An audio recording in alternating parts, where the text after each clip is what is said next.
Vous êtes de retour sur le plateau de l'Africa Newsroom. Deux invités nous ont rejoints. Gabin Samati, arbitre, soyez le bienvenu. Bonsoir. Ainsi que Sami Monchtabi, éditorialiste de l'Africa 24 Football Club, soyez également le bienvenu. Bonsoir. Et nous sommes toujours en compagnie de notre éditorialiste, Lucien Pambou. Place à présent au dossier du jour.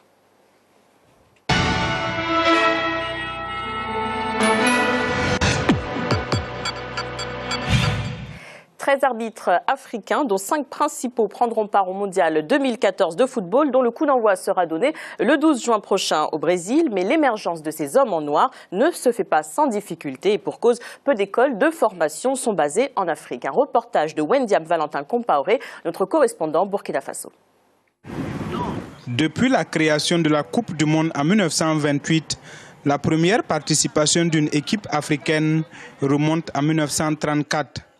Il a ensuite fallu attendre 1970 pour qu'une autre équipe se qualifie pour le mondial, en l'occurrence le Maroc. À l'image de son football, l'arbitrage africain a fait du chemin. Un chemin certes long et parsemé d'embûches, mais ayant ouvert une ligne de crédit pour ce corps de métier, souvent incompris par les acteurs du football. Un corps qui se structure pour une meilleure organisation du football africain au fil des années. Quelles sont les difficultés et les perspectives du corps arbitral africain sur le plan international? L'arbitrage africain est-il fonction du niveau de son football?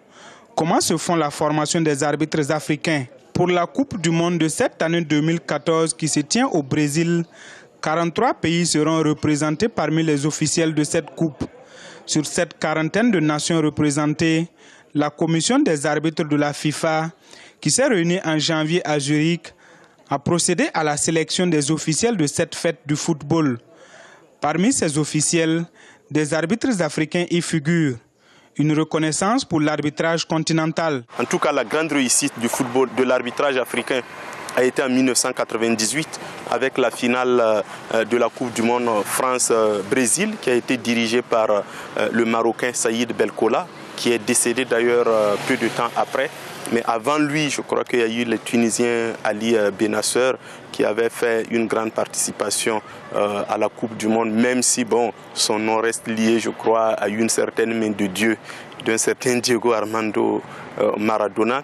Mais je crois que l'Afrique a évolué au niveau de l'arbitrage comme son football en grandissant. Aujourd'hui, vous ne pouvez pas imaginer une Coupe du Monde sans arbitre africain. Le mercredi 15 janvier 2014 à Zurich, la Fédération internationale de football publiait les noms des officiels pour le mondial 2014 au Brésil. Elle a désigné 25 trios d'arbitres et 8 duos de 43 pays qui vont officier durant la Coupe du Monde 2014. 5 trios et 2 duos africains officieront pendant cette fête du ballon rond. Une sélection qui s'est faite selon elle sur la base des compétences. Vous avez officié chez vous au pays, on vous a vraiment apprécié. Vous avez officié sur les stages de votre continent, vous avez été apprécié. Et maintenant c'est le monde entier qui doit vous apprécier. Je vous dis que ce n'est pas facile. C'est une grande joie, une très grande joie. Et puis je pense que si on a la chance d'arriver là-bas, je crois que c'est la limite heureuse de l'arbitrage et tout le monde voudrait y arriver vraiment à plein temps en bonne santé. Ne serait-ce qu'on dise qu'il a participé un temps soit peu à un mondial. Dans l'évolution du métier de l'arbitrage africain, différentes étapes sont obligatoires. Il s'agit du statut d'arbitre élève, stagiaire de ligue et de fédération. La Commission nationale des arbitres du Burkina a pour objectif de promouvoir ce corps de métier. Un métier dont les fédérations détiennent l'exclusivité des recrutements. Cette commission a sous sa coupe 160 arbitres, dont 13 arbitres FIFA. Quel peut être donc le souhait d'un arbitre africain? C'est encore une fois d'arbitrer une phase finale de Coupe du Monde. Nous l'avons déjà fait, mais ça fait déjà très longtemps. Tout mon plaisir serait que nous ayons un arbitre, ne serait-ce que dans le carré d'as de la Coupe du Monde de cette année. Mais mon souhait le plus ardent, c'est que dans 4-8 ans, un arbitre burkinabé puisse être à la Coupe du Monde. Mais les contraintes de l'arbitrage africain sont énormes. Elles vont de la formation à la gestion du match sur le terrain. La première difficulté que les arbitres africains rencontrent si c'est au haut niveau, je crois que c'est un peu entre griffes. le manque de respect que les joueurs, surtout des continents au football au niveau plus élevé, peut avoir vis-à-vis d'eux. Parce que je me rappelle encore de ce match où il y avait eu la main de Dieu de Diego Maradona, où un célèbre commentateur français a dit que le match était très important pour qu'on le donne à un arbitre africain. Vous voyez que déjà il y a des préjugés, il y a des éléments réducteurs à ce niveau. Alors, les joueurs aussi, dans leur comportement, peuvent avoir et un peu de médisance entre griffes vis-à-vis parce qu'ils se disent que le football en Afrique n'a pas un niveau très élevé. Donc les arbitres dans leur expression aussi sifflent un peu comme le football de leur continent, ce qui est absolument faux parce que s'il y a quelque chose d'universel sur cette terre, ce sont les lois du jeu. Comme le Burkina Faso, le Congo-Brazzaville ne dispose pas d'arbitre pour cette Coupe du Monde. Dans ces deux pays, comme un peu partout sur le continent, le recrutement peut se faire de façon informelle. Chaque ligue s'occupant de ce travail de sélection des arbitres pour officier les matchs. Pour le début, ce sont donc des volontaires qui graviront cette échelle pour accéder à une étape supérieure. Vous savez que la Coupe du Monde, c'est la sommité effectivement du football. Bon, nous n'avons pas eu d'arbitre sélectionné. Bon, déjà au niveau de la CAN, de notre CAN ici, notre compétition, on n'a pas eu d'arbitre. Alors parler de la Coupe du Monde serait vraiment se faire des illusions. Et donc nous savons ce que nous voulons et nous savons ce que c'est que l'arbitrage. Aujourd'hui, nous ne pouvons pas nous plaindre de n'avoir pas eu un arbitre à la Coupe du Monde. Parce que comme je dis, déjà, compétition nationale, compétition continentale, on n'a pas eu d'arbitre à l'époque. Combien de fois la Coupe du Monde? C'est que comme je disais, qu'en ce moment, nous faisons la traversée du désert. Il faut qu'on se batte d'abord pour replacer nos arbitres au niveau continental avant de prétendre aller les placer au niveau mondial. Somme toute, de part et d'autre de ces deux pays, même si l'espoir est permis, il repose sur un travail de fond. Un sursaut qualitatif peut permettre à ces pays et au-delà le continent pour une grande représentativité lors des grandes compétitions internationales comme le mondial. Bon, le regard que je peux avoir vis-à-vis des jeunes qui arrivent, je dirais d'emblée que l'espoir est permis parce que nous avons des jeunes de qualité, non seulement physiquement, mais techniquement aussi, nous avons les valeurs. Et avec l'encadrement que nous pouvons mettre à leur disposition, je pense bien que l'espoir est permis. À l'image du football africain, l'évolution de l'arbitrage africain est perceptible sur le terrain. En effet, le nombre d'arbitres africains sélectionnés pour des compétitions FIFA va crescendo. Mais l'un des freins au développement de l'arbitrage en Afrique reste incontestablement celui des infrastructures. L'Afrique dispose de peu d'écoles d'arbitres. Mais comme l'EFRAC, l'école de formation et de recyclage d'arbitres et de commissaires de matchs de football au Cameroun, qui se donne pour ambition de faire de l'arbitrage une science, l'Afrique se doit de se tourner résolument vers une formation pour un rajeunissement de la classe arbitrale, mais aussi une relève conséquente. Une formation qui sans doute permettra l'épanouissement de ces hommes en noir dont la décision n'est pas souvent comprise par le footballeur et encore moins les spectateurs. Gabin, quels sont les points qui ont attiré votre attention dans ce reportage? On a effectivement l'impression que dans certains pays, en fait, compte que on considère certains arbitres en fait compte moins que les autres, puisque on considère que c'est en fonction du niveau du football en fait compte que c'est pas le football qui fait l'arbitre. En fait compte il faut une ossature en fait compte complète, c'est-à-dire des écoles de foot, c'est-à-dire des gens qui vont former ces arbitres effectivement à évoluer. Il suffit de constater, c'est pas parce qu'effectivement on a de très grands championnats qu'on a aussi effectivement des arbitres en Coupe du Monde ou pas. Donc il faut avant tout effectivement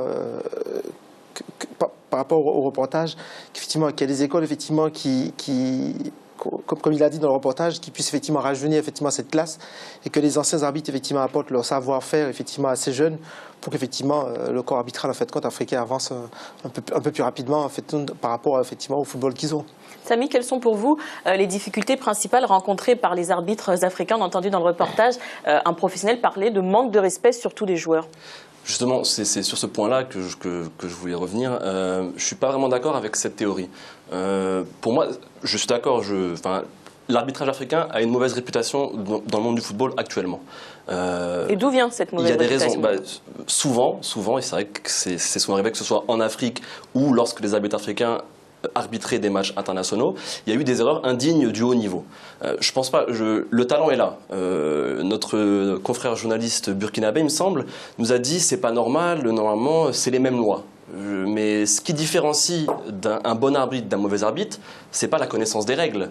C'est justement la pratique du haut niveau, puisque plus le niveau augmente, plus tout est décuplé. L'intensité, le rythme, la pression dans les tribunes, la pression du résultat, c'est autre chose. Et je pense que justement, on ne peut pas dissocier le niveau du football africain et le niveau des arbitres africains. Tant que les arbitres africains, il y a peu de championnats professionnels déjà en Afrique, peu de championnats de très haut niveau. Arbitrer un Real Atlético Madrid par exemple, ou un Coton Sport, sans manquer de respect, un Coton Sport contre le Tonnerre de Yaoundé, c'est pas la même chose. C'est pas la même chose, et je pense que c'est là le nerf du problème. L'arbitre africain n'est pas assez préparé et n'a pas assez de pratique du haut niveau pour pouvoir ensuite exercer au niveau international. Il y en a quelques-uns, ceux qui arbitrent. Il y a des matchs quand même. Il y a quand même de gros matchs en Afrique, surtout dans les coupes continentales, comme la coupe de la CAF ou la Ligue des champions africaine. Ce sont des bons entraînements, mais pour le reste, c'est vrai que la pratique et l'expérience est assez faible. Alors quelle serait la solution? Est-ce qu'il faudrait par exemple permettre aux arbitres africains d'arbitrer des matchs internationaux, mais par exemple des matchs amicaux, pour leur donner justement cette expérience? Je pense que ce sera avant tout aux ligues effectivement de présenter effectivement une porte de sortie pour ces arbitres. Effectivement, comme a dit notre éditorialiste, si on n'arbitre pas là au haut niveau, il est sûr effectivement lorsqu'on est confronté effectivement à ces matchs de haut niveau, il y a une pression énorme. Voilà, on fait forcément des erreurs, on fait forcément, on a toujours l'impression en fait qu'on est faible, alors qu'en fait quand il n'en est rien, mais qu'on ne se leurre pas. Forcément, effectivement, ces événements grandioses, effectivement, amènent effectivement une concentration bien plus élevée, effectivement, qu'apparemment, en fait, certains arbitres africains ne sont pas du tout, effectivement, prêts, effectivement, par rapport, effectivement, à leur championnat. Alors vous êtes arbitre. Comment on se prépare pour une telle compétition comme la Coupe du Monde? On a entendu dans le reportage un professionnel dire que c'est un rêve d'arbitrer une phase finale de la Coupe du Monde. Bien sûr, tout arbitre rêve, effectivement, en fin de carrière, de se retrouver au moins dans le carré d'as.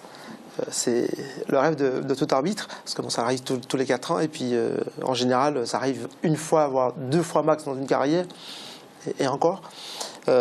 Alors, moralement, on se prépare. C'est des compétitions en fait, qu'on prépare de très longs mois avant, parce que le chemin pour arriver effectivement avant d'être sélectionné est excessivement long. On a un choix de la fédération, on est noté par rapport à nos matchs, etc. Et en fonction effectivement des erreurs ou des éventuelles erreurs qu'on pourrait faire dans les matchs, mais la note est aussi comme ça. Le classement en fin de saison ou dans le classement, il est comme ça. Et après, physiquement, il faut être prêt moralement, prêt physiquement, effectivement, parce que bon, ça reste des nations. Il suffit de voir les équipes qui sont, où effectivement il y a des enjeux qui sont pas moindres. Hein. En plus, on va dans un pays comme le Brésil, c'est pas rien, donc ça a une autre connotation qui fait effectivement que si moralement on n'est pas prêt, en tout cas dans sa tête on n'est pas prêt, il est évident en fait qu'on a certainement on aura plus tendance à faire des erreurs. Et au niveau de la pression, est-ce que c'est par exemple la pression d'un derby multiplié par 100 000? Bien sûr, bien sûr. France-Brésil ne sera pas le même que Mexique-Allemagne, ou enfin, en fonction effectivement des équipes qu'on va rencontrer, des équipes qui se sont déjà rencontrées et des scores précédents, forcément la tension sera bien plus décuplée. Lucien, quelle évolution faites-vous de l'arbitrage? Sandra, moi je vais être moins pessimiste que Samy et Gabin. C'est bien Gabin, c'est ça? Et Gabin, non, soyons sérieux quand même, mes amis, hein, soyons sérieux. Faut voir quand même d'où on vient. On vient de très loin quand même. Hein. Nous avons été indépendants, allez, on va dire quoi, il y a 50 ans, 60 ans seulement. Bien, le football africain, effectivement, n'a pas à avoir honte de ce qu'il est. Moi, je suis celui qui pense que aujourd'hui, nous devons effectivement nous féliciter plutôt d'avoir des arbitres qui sont retenus par la FIFA, c'est vrai. Il leur manque encore, en effet, ce que j'appellerais des capacités, des capabilités, effectivement, qui leur permettent de devenir de très très bons arbitres. Mais il ne faut quand même pas ignorer que les arbitres sont retenus aussi parce que les équipes africaines commencent à faire des résultats, ou font des résultats. Je ne parle pas du Congo qui, en 72, effectivement, a battu en finale le Mali à Yaoundé. Bien, depuis, alors là, on se dit, mais qu'est-ce qui se fait qu'aujourd'hui, on n'a pas d'arbitre au Congo? Mais c'est normal. Dans des pays où il n'y a pas d'intensité footballistique, effectivement, tout va ensemble. On a des pays, effectivement, l'Afrique de l'Ouest, globalement, hein, l'Afrique de l'Ouest, que ce soit la Côte d'Ivoire, que ce soit le Nigeria, que ce soit le Ghana, bon, de temps en temps le Cameroun, hein, même si ce n'est pas l'Afrique de l'Ouest, produisent un football, bien entendu, qui est accepté dans les grandes compétitions internationales. Bien. Et moi, je suis l'un de ceux qui pensent que ce que nous faisons déjà nous permet d'avoir des gens qui représentent l'Afrique dignement. Il leur manque, bien entendu, Samy l'a dit, l'a mis en évidence, effectivement, un certain nombre d'éléments, comme la capacité de gérer une foule, la capacité de gérer, effectivement, comment dirais-je, un grand match de foot. Mais ce qu'il faudrait, une fois qu'on a fait le constat, que fait-on? Je crois que, trop souvent, la CAF, bon, M. Ayatou, bon, c'est le pape, effectivement, du football africain, je pense, se contente beaucoup plus de réfléchir sur ce que doivent être les équipes, plutôt que sur ce que doivent être les encadrants, comme par exemple les arbitres. Il faudrait, effectivement, je sais, mais là je parle sous le contrôle de Samy, je pense qu'effectivement, il y a, bah oui, bien sûr, il y a effectivement sûrement des stages qui sont faits, mais je pense que la CAF peut ouvrir des écoles, éventuellement, pour pouvoir former des arbitres et pour pouvoir les emmener, si vous voulez, à fréquenter le haut niveau. Alors, fréquenter le haut niveau, ça veut dire quoi, concrètement? Venir en Europe, aller en Amérique latine, si vous voulez, faire des stages intensifs. Ce n'est qu'à ce prix-là que l'on va progressivement avoir un corps arbitral digne de ce nom. Je crois qu'il ne faut pas que nous ayons honte. On a des équipes. Il nous manque quelque chose. Regardez le Ghana, enfin, il y a quoi? Il y a 4 ans. Le Ghana, évidemment. Ce que je dis du Ghana peut être appliqué, si vous voulez, aux arbitres. Vous voyez, le Ghana, il lui a manqué quoi? Une sorte de vissa, sinon, eh ben, ils allaient en demi-finale, hein, c'est clair. Partagez-vous l'avis de notre éditorialiste, Lucien? Oui, c'est vrai que c'est une bonne idée, en fait, de créer une sorte de noyau. Il nous faudrait déjà un bon noyau d'arbitres, comment dire, qui seraient frottés au haut niveau. Là, on en a déjà 5 pour la Coupe du Monde. Il y en a 3 qui sont au centre, il me semble, un Gambien, un Algérien et un Ivoirien.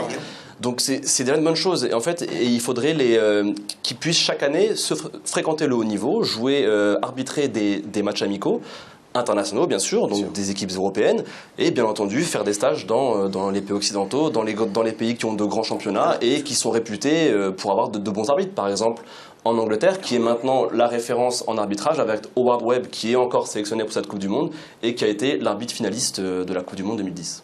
Lucien a souligné la qualité des arbitres en Afrique de l'Ouest. Comment l'expliquer?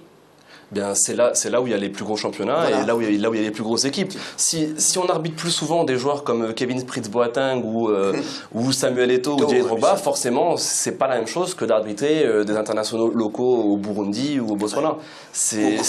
Au Congo, par exemple. Mais ils ont trop pris aujourd'hui, donc on va les laisser de côté. Mais voilà, c'est ça, c'est vraiment l'expérience du haut niveau. On n'arbitre pas la même manière les différents niveaux. Alors Gabin, y a-t-il une formation type pour les arbitres? Comment jugez-vous actuellement la formation des africains? Parce qu'on a souligné qu'ils avaient le talent, mais pas l'opportunité d'arbitrer des matchs d'une grande envergure. Moi, je pense effectivement le talent y est, mais comme mes confrères ont pu dire, de toutes les façons, si on n'est pas confronté effectivement à ce haut niveau, forcément, on n'est pas dans un état d'esprit effectivement à pouvoir effectivement le jour J, effectivement exceller effectivement quand ça se présente. Par ailleurs, effectivement, ce serait effectivement la meilleure chose à faire, c'est de permettre effectivement à ces arbitres effectivement d'aller à l'extérieur et effectivement d'être confrontés à ce niveau. Parce que je pense que ce sera une bonne chose parce qu'ils seront connus. Il ne faut pas se leurrer. Quand un arbitre est connu, il a plus de facilité à passer, ses décisions sont bien plus facilement acceptées et ça apportera forcément un plus parce que bon, le niveau n'étant pas le même, donc forcément, voilà, cette grandiosité en fait compte qui se retrouve en fait compte est bien plus facile à gérer effectivement quand ils se retrouvent confrontés à ça. Et quelles sont pour vous les qualités d'un bon entraîneur, d'un bon arbitre? Les qualités de mon arbitre, c'est ne pas influencer sur le score, prendre les bonnes décisions, bien que ça reste un homme, être lucide à tout moment, et puis pouvoir gérer à tout instant, effectivement, ces moments terribles. Parce que moi, je suis arbitre en activité, ces moments terribles où, effectivement, on est confronté à prendre des décisions 3-4 secondes, où on pense, effectivement, prendre la meilleure possible, mais, effectivement, où on est jugé par des milliers de gens, mais ça reste quand même des hommes. Et honnêtement, est-ce que ça vous est déjà arrivé de passer à côté d'un match? Bien sûr, comme tout arbitre. Après, il faut avoir, effectivement, la lucidité de le reconnaître et de se remettre en question et de se dire, voilà, aujourd'hui, c'est un jour sans, et accepter effectivement la critique. C'est aussi ça qui fait effectivement un arbitre grandir rapidement, s'il a au moins cette lucidité, de se dire, bon aujourd'hui je suis passé à travers, dimanche prochain je serai meilleur. Samy, comment jugez-vous le travail réalisé par la CAF pour permettre à ces arbitres d'aller plus loin, de progresser? Déjà, on voit qu'ils s'investissent, ils donnent des moyens. On l'a vu, un manque d'infrastructures, un manque de moyens. Donc la CAF, au moins, fournit des efforts pour pouvoir fournir de très bons arbitres. Et c'est une bonne chose, il faut continuer dans ce sens-là, il faut allouer du budget, parce que l'arbitre fait partie du jeu, l'arbitre fait partie du football. Donc on ne peut pas juste avoir des bonnes équipes africaines sans avoir de bons arbitres. Je vous l'ai dit, on ne peut pas dissocier les deux. Effectivement, l'arbitre est indispensable, Samy. Gabin Samati, arbitre, merci d'avoir accepté notre invitation. Merci. Et Samy Mojtabi, éditorialiste de l'AFC, merci également d'avoir participé à cette émission. L'Africa Newsroom continue après la pause à suivre notre volet économique. A tout de suite.